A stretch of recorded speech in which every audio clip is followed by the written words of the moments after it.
भूल जाते हैं, बाकी सारी बातें करते हैं। और भी लोग हैं, मैं उनसे भी बात करूंगा। यहाँ पर महिला मंडल में और भी लोग बैठे हुए हैं, मैं उनसे भी बात करूंगा। आप कुछ कहना चाहेंगी? हम सिर्फ इतना कहना चाह रहे हैं कि हमने जो परिश्रम किया, हमने जो मेहनत की है, उस मेहनत का हमें कुछ तो प्रतिफल मिले। हमने दूसरों के बच्चों का भविष्य बनाया, लेकिन आज हमारा भविष्य, हमारे बच्चों का भविष्य अंधकार में आ गया। ऐसा क्यों? आप हमें मामा बोलते हो, हमारी भांजिया है, मैंने उन्हें राखी बांधी है। इतना पानी तेज था, उन्हें भी याद होगा। उन्होंने हमें अपने रेस्ट हाउस में बुलवाया था, उन्होंने हमें खाना भी खिलवाया था। मानते हैं, हम सब कुछ करते हैं, तो उस संबंध को, उस रिश्ते को क्यों भूल गए? क्या उनके जगह में वो भाई रहते, यदि मैं सगी बहन रहती, तो क्या आज मुझे ऐसे सड़क पे घूमने देते? क्या वो अपनी बहन को, अपने भांजे भांजियों को ऐसा तरसने देते जैसा आज हमें तरसा रहे हैं? क्या सिर्फ नाम के लिए बोलते हैं वो कि हम ये भाई है, मेरा भांजा है, भांजी है, मेरी बहन है? तो क्या यदि मेरे जगह उनकी बहनें रहती या उनके सगे भांजे या भांजी रहती, तो क्या वो सरकारी स्कूल में पढ़ाते? नहीं पढ़ाते, कभी नहीं पढ़ाते। वो अपनी सगी बहन को कभी ऐसे ही नियम पार्क में ऐसे रोड पे बैठने के लिए नहीं छोड़ देते जैसे आज हम बैठे हैं। तो काहे के लिए राखी बनवाई थी? जब निभाना ही नहीं है संबंध, तो क्यों संबंध जोड़े जा रहे हैं हमसे? और यदि हमें नियमितीकरण नहीं देना था, तो हमें आश्वासन क्यों दिए? और आज भी हम ये चाह रहे हैं, यदि आप नहीं चाह रहे तो हमें एक बार स्पष्ट कर दे। उसके बाद आपका रास्ता अलग, हमारा रास्ता अलग। आपको जो करना है आप करिए, हमें जो करना वो हम देख लेंगे। अब यदि हमें नियमितीकरण दे सकते हैं तो आज हमें नियमितीकरण दे, हमें लिखित में दे। आप नहीं आ सकते, लेकिन आपका प्रतिनिधि तो कोई आ सकता है, वो तो हमसे बोल सकता है कि आपकी क्या चाहिए, आपका क्या नीति आप बना रहे हैं हमारे लिए। यदि आप नीति बनाने में भी सक्षम नहीं है तो हमसे पूछिए, हम शिक्षक हैं, हम आपको बताएंगे कि क्या नीति बनाना है, कैसी नीति बनाना है। हम ये नहीं कह रहे कि हम जितने 70,000 1 लाख जितने हैं आप सबको इकट्ठे अंदर ले लीजिए। हम पढ़े लिखे, हमें मालूम है कि ये नीति ऐसी सही नहीं है। एक क्राइटेरिया बनाया जाएगा, उस क्राइटेरिया के अंदर ही हम थोड़े थोड़े लोग अंदर जा सकते हैं। पर आप लीजिए तो, और हम उस सब के लिए तैयार है। हम ये नहीं कह रहे कि हम इकट्ठे जाएंगे, और ना हम कोई लड़ाई भिड़ाई करेंगे, ना झगड़े करेंगे। हमने आपका सम्मान पहले भी किया था, हम आज भी आपका सम्मान कर रहे हैं, लेकिन वो सम्मान के लिए आप हमारा भी तो कुछ सम्मान करिए। हम भी एक शिक्षक है, और एक समाज का एक अच्छा वर्ग माना जाता है जो हम समाज को निर्माण करते हैं। आज जो डॉक्टर है, इंजीनियर है, आप खुद सीएम बने हो, लेकिन आपको भी तो किसी टीचर ने पढ़ाया होगा, किसी शिक्षक ने पढ़ाया होगा। उनका निर्माण करने वाले हम टीचर है, उनका भविष्य निर्माण करने वाले हम है। और आज हमारा भविष्य क्या है? हमारा भविष्य आज अंधकार में है। क्यों? क्योंकि हमें नियमितीकरण नहीं दिया गया है। जब कोई चाहता है हमें उठा के फेंक देता है। आज रोजगार जो नए आ गए हैं, रेगुलर टीचर आ गए, हमको उठा के फेंक दिया गया। आगे क्या रणनीति है अब आपकी? हमारी रणनीति सिर्फ इतनी है, यदि आप नियमितीकरण नहीं दे सकते हैं तो हमें इच्छा मृत्यु दे दीजिए। यदि आप में ताकत है तो आप बोलिए कि हाँ हमने आपको दे दी, इच्छा मृत्यु ले लीजिए। और यदि आप में ताकत नहीं है तो नियमितीकरण की तो ताकत आप में रखते हैं ना, तो आप हमें नियमितीकरण दीजिए। और सिंधिया जी से भी मेरा एक सवाल है, वो तो हमारी ढाल और तलवार नहीं बने, लेकिन हम जरूर उनकी ढाल और तलवार बन गए। तो उन्हें शर्म आनी चाहिए कि एक कमजोर वर्ग को उन्होंने कमजोर वर्ग समझा, इतने बड़े वर्ग को उन्होंने कमजोर वर्ग समझा कि मैं जो बोलूंगा वो बोल दूंगा और जाके अपनी रोटी सेक लूंगा। तो आप गलत है सिंधिया जी, आप बहुत गलत हो। लेकिन आपने जो किया है उसका भुगतमान आपको इसी जन्म में यही भुगतना पड़ेगा। तो अब बात यहीं तक नहीं रह गई है, या तो नियमितीकरण दो।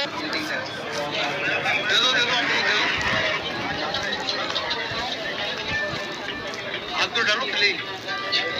हाँ कुछ भी जो आप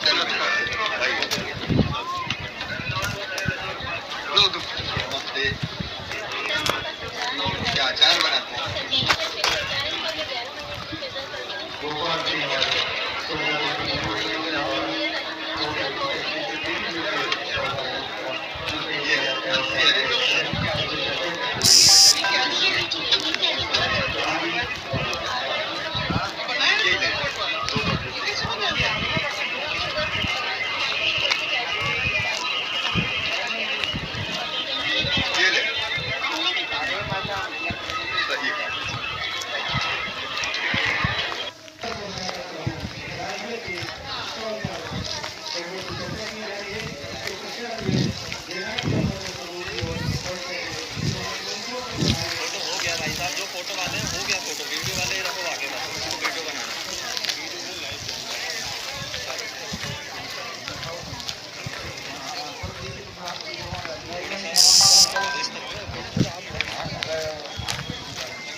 मामा जी को नहीं है पता कि अपने भांजियों को नियमितीकरण जल्द से जल्द किया जाना चाहिए, फिर भी अतिथि शिक्षक आज 14 वर्षों से भटक रहे हैं, क्या होगा?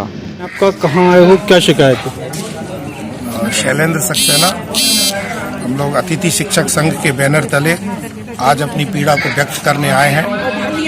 मध्य प्रदेश के मुख्यमंत्री माननीय शिवराज सिंह चौहान जी की सरकार के अंतर्गत हम सभी साथियों ने, कई साथियों ने 14 वर्ष, कई साथियों ने 10 वर्ष, कुछ ने 5 वर्ष और कुछ ने 2018 की मेरिट लिस्ट को क्वालिफाइड करके निरंतर अपनी सेवाएं दी हैं।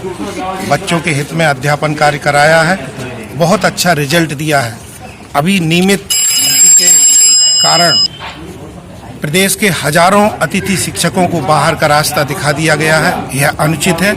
जबकि माननीय न्यायालय ने मध्य प्रदेश सरकार को आदेशित किया था कि अतिथि शिक्षकों के पक्ष में क्या पॉलिसी बनाई गई है उसको विस्तार सहित बताया जाए, लेकिन उस आदेश का भी पालन नहीं किया गया है। हम सभी की मांग है कि माननीय मुख्यमंत्री जी अपनी संवेदनशीलता का परिचय दें। वे जिस व्यक्तित्व के लिए जाने जाते हैं, मध्य प्रदेश के लाखों भांजे और भांजियों के मामा जी होने की आप बात करते हैं, तो आज हम सबका निवेदन है कि आप मामा जी होने का दायित्व निभाइए। आज हम सब आपकी संवेदनशीलता को देखना चाहते हैं। इस तरह हम लोगों के पेट पर लात मत मारिए, क्योंकि जनता जब जाग जाती है तो वह कुछ भी करने पर उतारू होती है। हम सभी आपका बहुत सम्मान करते हैं और करते रहेंगे, लेकिन आप अतिथि शिक्षकों के हित में कोई ऐसी नीति बनाइए जिससे हम लोगों के पेट पर लात ना पड़े।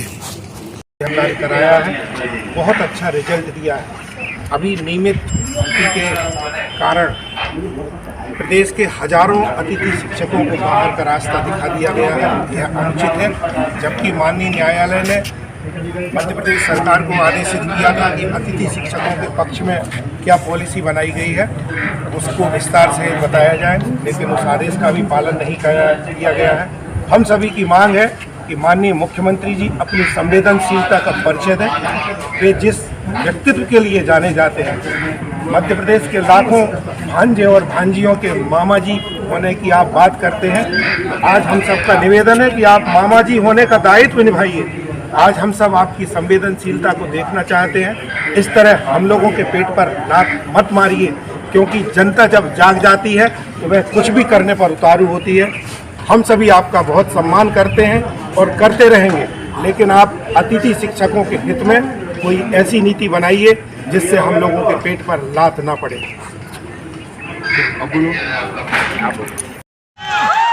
अरे प्रदेश का नेता कैसा हो?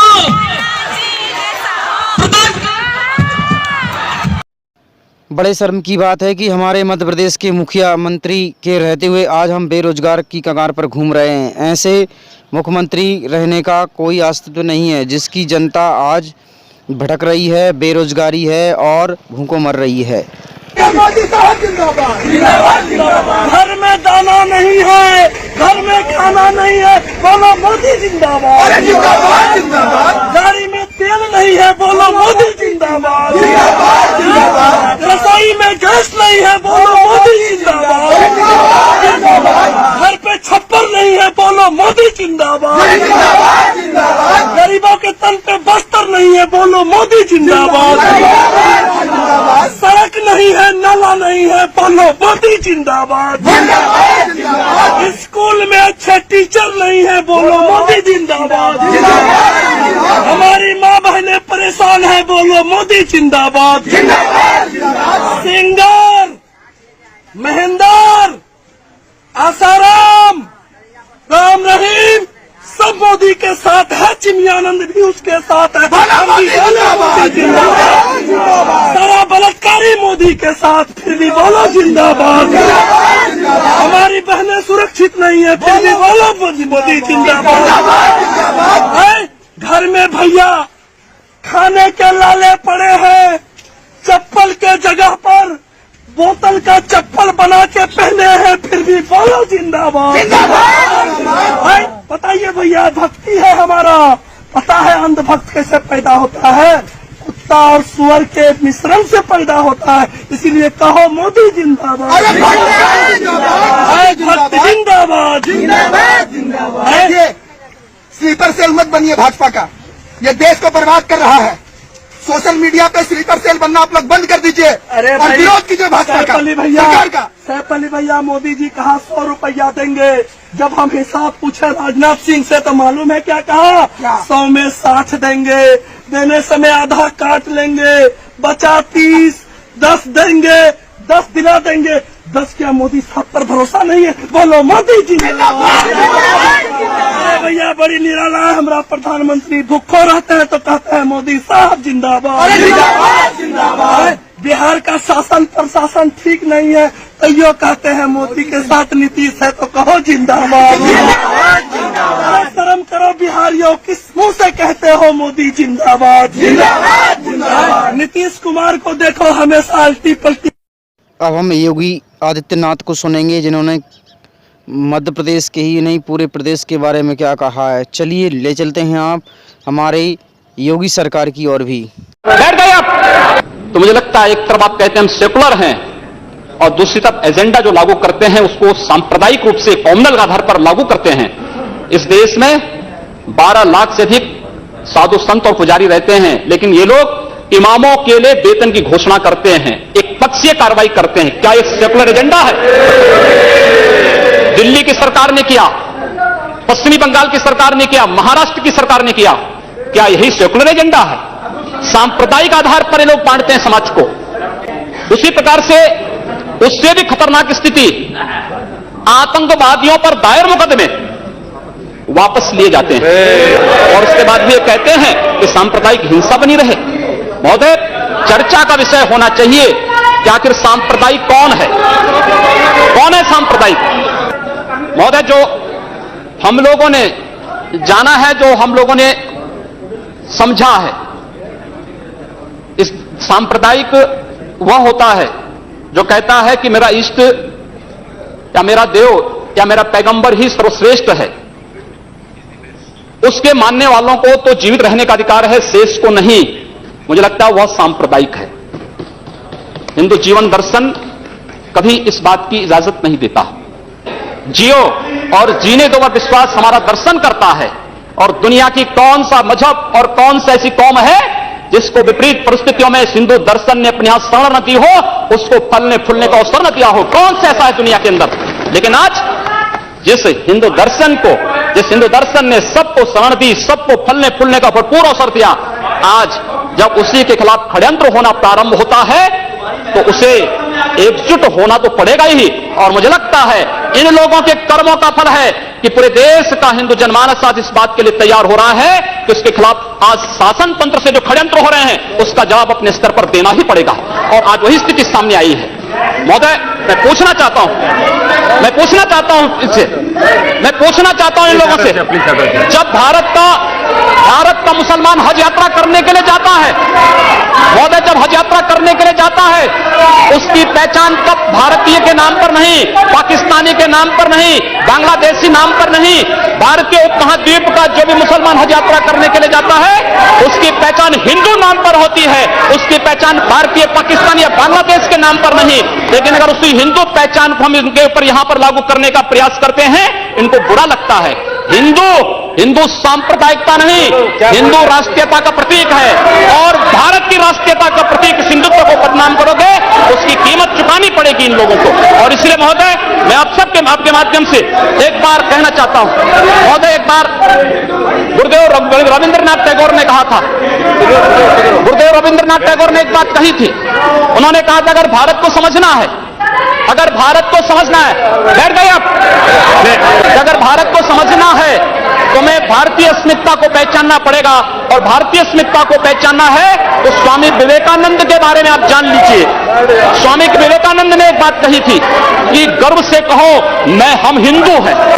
स्वामी विवेकानंद ने एक बात कही थी कि गर्व से कहो हम हिंदू हैं। स्वामी विवेकानंद तो सांप्रदायिक नहीं थे, स्वामी विवेकानंद तो किसी पार्टी के नहीं थे। स्वामी विवेकानंद ने तो भारत का प्रतिनिधित्व किया था पूरी दुनिया के अंदर।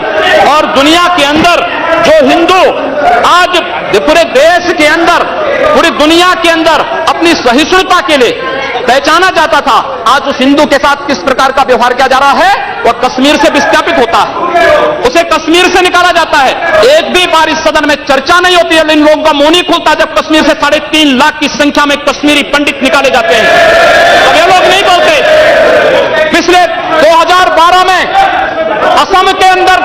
महीनों तक बोडो जनजाति के लोगों को मारा जाता रहा, कोई नहीं बोला। महोदय, कोई नहीं बोला। जम्मू कश्मीर के बाद जम्मू कश्मीर के हिंदुओं के मारने पर कश्मीरी पंडितों को उनके घरों से बेदखल कर दिया गया। एक भी बार ये लोग बोले नहीं, इनको पीड़ा नहीं हुई। दुनिया के अंदर ये अपने आप में बिरला उदाहरण था जहां पर अपने ही देश में अपने ही जानने वाले लोग विस्थापित होकर के खाना बदोश की जिंदगी जी रहे हैं। उस शर्मनाक घटना की निंदा एक भी बार इन लोगों ने नहीं की। मुंबई के दंगों पर ये लोग मौन रहे। जमशेदपुर और भागलपुर के दंगे कांग्रेस के समय हुए थे, एक भी बार इन लोगों ने उस पर चिंता व्यक्त नहीं की। और तो और 1984 में इस देश के अंदर जिन सिख गुरुओं का योगदान इस देश को बचाने और इस देश की धर्म और संस्कृति, इस देश के समाज को बचाने में बहुत महत्वपूर्ण थी, उन सिखों के कत्लेआम पर भी इनको शर्म महसूस नहीं होती है। और आप लोग इस देश के अंदर बात करते हैं सांप्रदायिक सौहार्द की, इनका पूरा Thanks for watching. Like and comments and subscribe.